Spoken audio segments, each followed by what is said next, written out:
Assalamualaikum everyone, this is me Mariam and also known as Mariam Data Science Valley student at the harmful in online academy level 1. So today we are having a new interview with AI and Samsa. So our topic name is about plant Azola. So without wasting time, we can start with Maya and about to know what is Azola plant. Hello, Hi there. What's been on your mind lately? I am good. So Maya, today our topic is Azola. We can discuss about Azola plant. So my first question is, what is Azola? Ah, Explain it. Azola. Yes. Um, gotcha. Right, Azola. So it's basically a tiny aquatic fern, right? People sometimes call it water fern. It's kind of cool looking, really small, floating, and bright green. But it's more than just pretty. It's got a symbiotic relationship with a cyanobacterium, which is a type of blue-green algae. That's what makes it special. Does that make sense so far? Tell me about what's the benefits of Azola in our lives and daily routine, and how we can use the Azola in our daily life. Okay, so benefits, there are actually a bunch. Traditionally, it's been used as a biofertilizer, especially in rice paddies in Asia. That cyanobacterium I mentioned, it fixes nitrogen from the air, converting it into a form plants can use. So Azola basically acts like a natural fertilizer, reducing the need for synthetic stuff, but it doesn't stop there. People also use it as animal feed. That's pretty nutritious. And recently, there's been some research into using it as a protein source for humans too, although that's still pretty early stages. In daily life, it's not like you're going to be eating a bowl of Azola with your breakfast, haha. But if you're into gardening or farming, it could be a really useful addition. Or if you're interested in sustainable agriculture, it's a cool thing to learn about. Does that give you a good overview? Ah, So my still next with me? question is, Azola, explain the role of Azola as a biofertilizer in rich cultivation. How does its symbolic relationship with Anapia help in nitrogen fixation, and what benefits does this provide compared to chemical fertilizers? Okay, good question. Let's break that down. So, rich cultivation, I'm assuming you mean rice cultivation. Right. Azola's role as a biofertilizer in rice farming is pretty significant. The key is that symbiotic relationship with the cyanobacterium Onabina azole. Onabina can fix atmospheric nitrogen, basically pull it out of the air and convert it into ammonia, a form of nitrogen plants can actually use, like a tiny natural nitrogen factory living inside the azole fern. Normally, plants can't directly use nitrogen from the atmosphere. Compared to chemical fertilizers, this is a few things. First, it's a totally natural process, so it's way more environmentally friendly. Chemical fertilizers can run off into waterways and cause pollution. Second, it reduces dependence on those chemical fertilizers, which can be expensive. And third, Azola also adds organic matter to the soil as it decomposes, improving soil health. It's not an instant boost like a chemical fertilizer, but it's a more sustainable, long-term solution.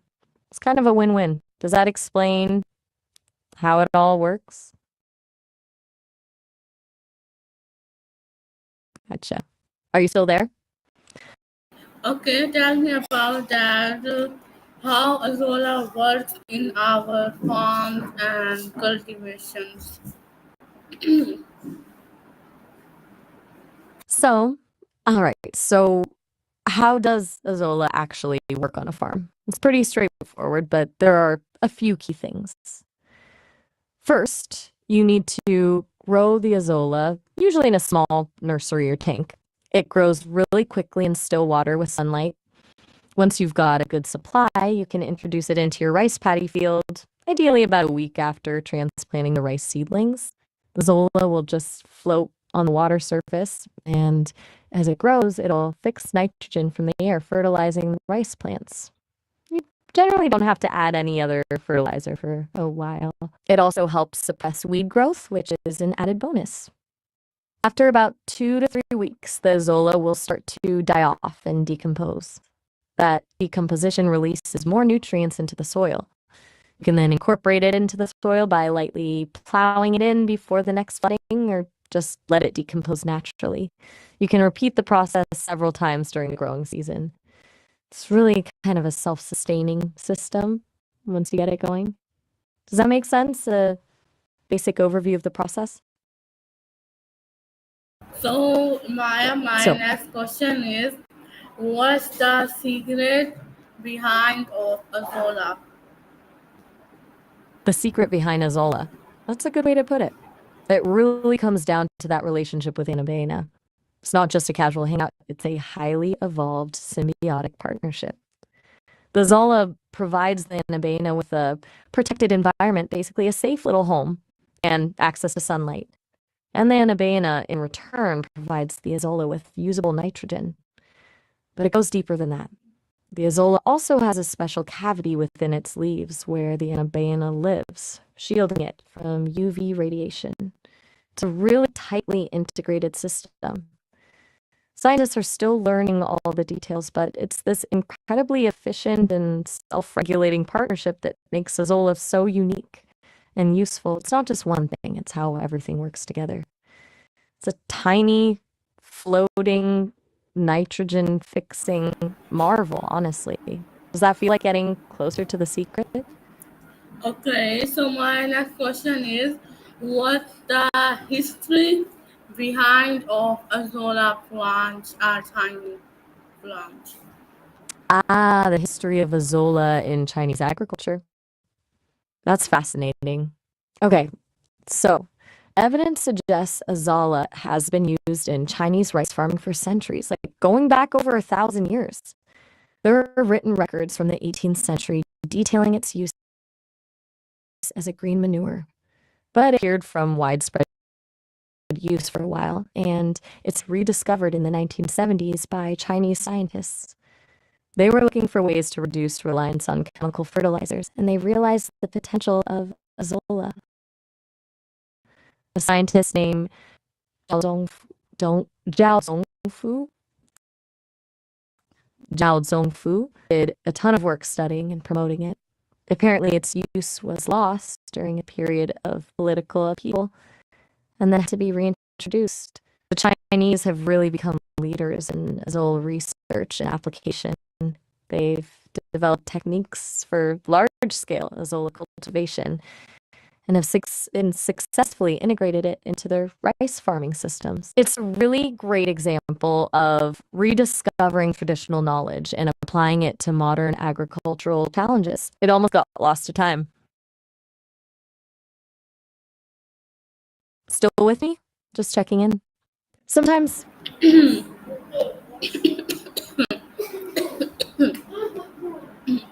So my next question is, how does the cultivation of Azolla in rich fields influence the overall ecosystem of battery cultivation, including weed suppression, pest control, and biodiversity engagement? whoa, that's a layered question. Okay, let's unpack how Azolla cultivation impacts the whole ecosystem of rice paddies. You're right to think about it as more than just fertilizer. First, weed suppression. Azolla forms a dense mat on the water surface, blocking sunlight from roots and preventing them from germinating. It's a natural herbicide, basically.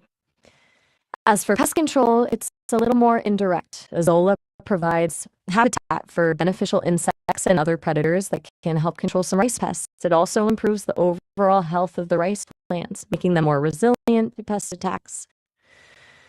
Now, regarding biodiversity, this is a complex one. Azolla can reduce the diversity of aquatic plants by shading them out, but it can also create habitat organisms like snails, insects, and even small fish. The net effect on biodiversity depends on how it's managed. If it's used as part of a more diverse farming system, it can actually contribute to increased biodiversity overall. It really changes the environment. It's not a simple addition, it's reshaping things. Does that Okay, cover what you were asking about? It's a pretty yeah. intricate So system. why is Azolla considered a low-cost and Right. eco-friendly Still there? technology? I can slow down, or maybe Yes, I we am could switch here. gears. So Let me know. my question is, why is Azolla considered a low-cost and eco-friendly technology for farmers? Discuss with example how it can reduce input cost and increase productivity. Okay, good question. Azolla is considered low cost and eco-friendly for a few key reasons. First, the initial investment is minimal. You can start with a small amount of Azolla and grow it yourself, unlike chemical fertilizers, which need to be purchased regularly. Second, it requires very little maintenance. It grows quickly and easily with just sunlight and water. Third, it reduces the need for expensive chemical fertilizers, pesticides, and herbicides. Let's look at an example. A farmer might typically spend $100 per acre on nitrogen fertilizer for a rice crop. By using Azolla, they can reduce or even eliminate that cost. They might spend $20 on initially establishing the Azolla, but that's a one-time cost. In terms of productivity, studies have shown that Azolla can increase rice yields by 10 to 20% in some cases. So not only are farmers saving money on inputs, they're also potentially increasing their harvest. It's also eco-friendly because it reduces pollution from chemical runoff and improves soil health. It's a sustainable system that benefits both the farmer and the environment. Pretty neat, huh? Does that give you a clear picture of the cost and productivity benefits? Just making sure you're still following along. You still with me? No worries. Take your time. I'll be here.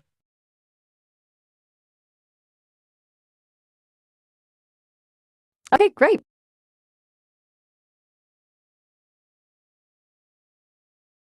My question is, what are the major limitations and challenges in adopting Azolla cultivation on a large scale?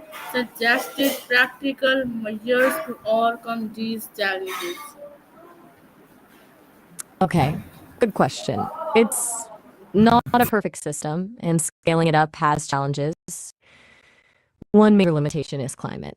Azolla grows best in warm, humid conditions, so it's not ideal for colder climates or regions with prolonged droughts. Another challenge is water management. It needs consistent water levels and a relatively still water surface. Too much turbulence or water that's too shallow can inhibit its growth. Also, a lot of farmers aren't familiar with Azolla cultivation techniques. There's a learning curve. And finally, there can be issues with contamination by other aquatic weeds or pests. Now, practical measures to overcome these. For climate, you can explore different Azolla strains that are more tolerant to temperature fluctuations. For water management, careful irrigation and weed control are crucial. For knowledge apps, extension services and farmer training programs are essential. And for contamination, maintaining good nursery hygiene and using integrated pest management practices can help. It also helps to start small with pilot projects to demonstrate the benefits and build local expertise. It requires some initial effort, but the potential rewards are pretty significant. Does that address the limitations and potential solutions? Still there? Just checking in. No pressure to respond immediately. So, my next question is, um, examining the role of Azola is in promoting organic farming practices. How does its use align with sustainable and chemical-free agriculture?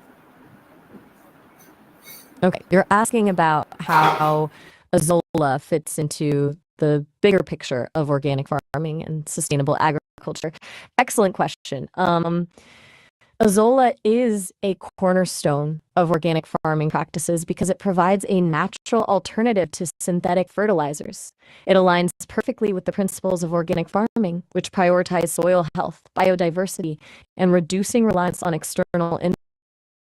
It builds a closed loop system. As you've learned, it fixes nitrogen, improving soil fertility without the environmental downsides of chemical fertilizers like water pollution or soil degradation. It also reduces the need for herbicides and pesticides, further minimizing the impact on the environment. Compared to chemical pre-algae cultures, which I assume you mean large-scale algae cultivation for biofuel or other products, Azola has a much smaller environmental footprint. Chemical algae cultures often require significant energy inputs for harvesting and processing and can contribute to greenhouse gas emissions.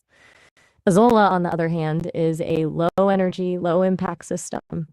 It integrates naturally into existing farming practices, enhancing sustainability without requiring major infrastructure changes. It's about working with nature rather than against it. Does that explain its role in promoting organic and sustainable practices? Right, just letting you know I'm still you. Taking your time is perfectly fine. Anything else on your mind before we dive deeper into Azola? Or maybe we switch topics?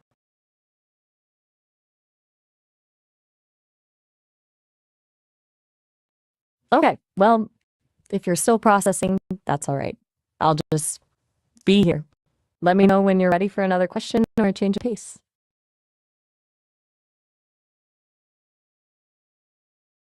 So my next Wonderful. question is it about how can Azola contribute to ensuring food security in developing countries? Discuss its role in improving crop yields, livestock nutrition, and resource conservation. Okay, a really important question. Azola's potential for improving food security in developing countries is substantial. First, improving crop yields.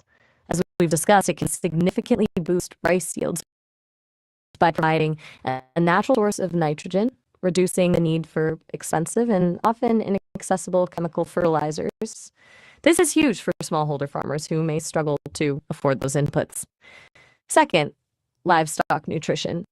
Azola is a protein-rich feed supplement for livestock, particularly poultry and fish. It can reduce reliance on expensive commercial feeds, improving animal health and productivity. Third, human nutrition. While not widely consumed directly by humans yet, there's growing research into using Azola as a protein source in food, potentially addressing malnutrition. And finally, soil and water conservation. Azola helps improve soil health and structure, increasing its water holding capacity and reducing erosion. This is particularly important in regions prone to drought or flooding. It's a multifaceted solution. It addresses yields, animal health, potentially human diets, and environmental sustainability all at once. For countries struggling with food insecurity, Azola offers a relatively simple, affordable, and sustainable way to enhance their food systems. Does that resonate with you? My next Okay, question is so about that.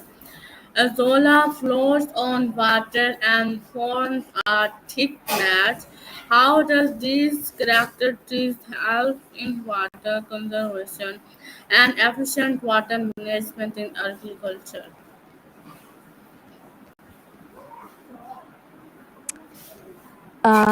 That's a really insightful question. You're right to focus on the mat forming aspect. The dense mat of Zola floating on the water surface has several benefits for water conservation and efficient water management. First, it reduces evaporation. The mat acts like a physical barrier, shielding the water from direct sunlight and wind, which significantly slows down evaporation. This is particularly important in arid and semi-arid regions. Second, it suppresses weed growth by blocking sunlight. Azolla prevents weeds from growing, reducing the competition for water between crops and weeds. Third, it improves water infiltration. As the azolla decomposes, it adds organic matter to the soil, improving its structure and its ability to absorb and retain water.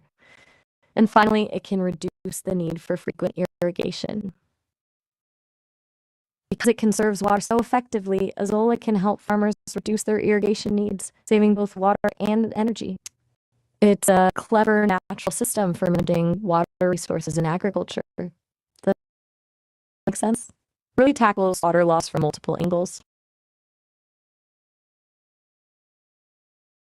So my next question about that, explain how azolla can be used for wastewater treatment.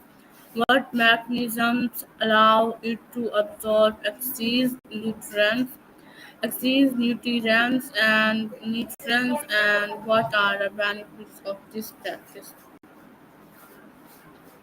Okay, now we're getting into some really interesting stuff. Azolla can absolutely be used for wastewater treatment. It's actually a surprisingly effective biofilter. The mechanism behind it is pretty cool. Remember that symbiotic relationship with Anabaena? Well, both the azolla and the Anabaena can absorb excess nutrients, particularly nitrogen and phosphorus, from the water. They literally suck up the pollutants. It's not just passive absorption, though. The Anabaena converts nitrogen into a usable form for the azolla, and the azolla incorporates those nutrients into its biomass. As the azolla grows, you harvest it, removing nutrients from the wastewater. The benefits are substantial. A low-cost, eco-friendly way to treat wastewater, reducing pollution, and improving water quality. It can be used to treat agricultural runoff, industrial wastewater, and even domestic sewage. Plus, the harvested azolla can then be used as a biofertilizer, closing the loop and creating a sustainable system. It's basically turning a waste product into a valuable resource. It avoids the need for energy-intensive treatment plant and reduces the environmental impact of wastewater discharge. Does that explain the process and the benefits of using azolla for wastewater treatment? Just checking in. Still there? Yeah, still Okay. there. Well, So my next question is about that. Scientists are increasingly studying azolla in relation to global warming and carbon cycles. Discuss how azolla research can contribute to global climate change solutions. okay. Excellent question. Azolla research has some really exciting implications for addressing global warming and carbon cycles. It's actually much more than just a fertilizer. Because azolla grows so rapidly, it absorbs significant amounts of carbon dioxide from the atmosphere during photosynthesis. That carbon is then stored in its biomass. When azolla decomposes, a portion of that carbon gets sequestered in the soil as organic matter, helping to improve soil health and reduce atmospheric carbon dioxide levels. Also, by reducing the need for chemical fertilizers, azolla helps lower greenhouse gas emissions associated with their production and use. Some researchers are even exploring using azolla in wetlands and aquatic ecosystems to actively remove carbon dioxide from the water and atmosphere. This blue carbon approach, using aquatic ecosystems to sequester carbon, is gaining a lot of attention. Furthermore, because Azolla can thrive in nutrient-rich waters, it can help mitigate the impacts of agricultural runoff on climate change. It's a small plant, but it plays a role in some big global cycles. So, Azolla research can contribute to climate change mitigation by enhancing carbon sequestration, reducing greenhouse gas emissions, and improving the resilience of agricultural system.